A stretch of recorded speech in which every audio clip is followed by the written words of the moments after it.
تعلیم کے ساتھ ساتھ خدمت انسانیت ہمارا نصب العین ہے۔ حافظ عبدالمجید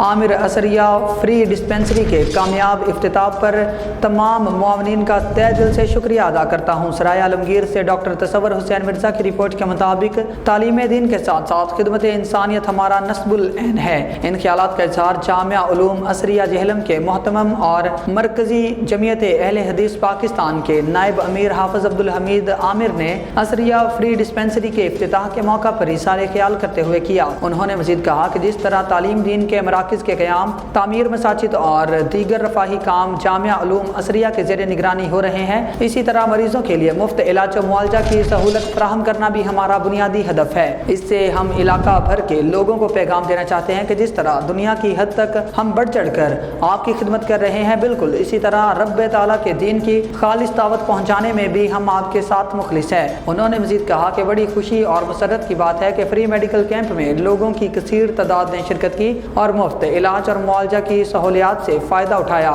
میں اس موقع پر بالخصوص اپنے مخلص معاونین، جن میں فضل ہسپتال سول لائن کے انچارج ڈاکٹر شاہد تنویر جنجوا، مظفر ہسپتال مظفر ٹاؤن کے انچارج ڈاکٹر شاہد معروف، زبیر ہسپتال مشین محلہ نمبر 3 کے انچارج ڈاکٹر سید زبیر یونس، ڈاکٹر شہناز شاہد گائناکولوجسٹ میاں نعیم بشیر، محمد ارشد سیٹھی، چودھری احتشام الحق اور doctor Naveed Ahmed family and children physician incharge Asriya free dispensary پھٹیاں کا تہہ دل سے شکریہ ادا کرتا ہوں اور ان کی خدمات اور محنت کو سراہتا ہوں۔ اس موقع پر میں امید کرتا ہوں کہ خدمت انسانیت کا یہ عظیم کام آئندہ بھی اسی طرح بھرپور طریقے سے جاری و ساری رہے گا۔ علاقہ بھر کے لوگوں نے جامعہ علوم عصریہ کے اس اقدام کو خوب سراہا اور خدمت انسانیت کے اس منصوبے کو آئندہ بھی جاری رکھنے کی خواہش کا اظہار کیا۔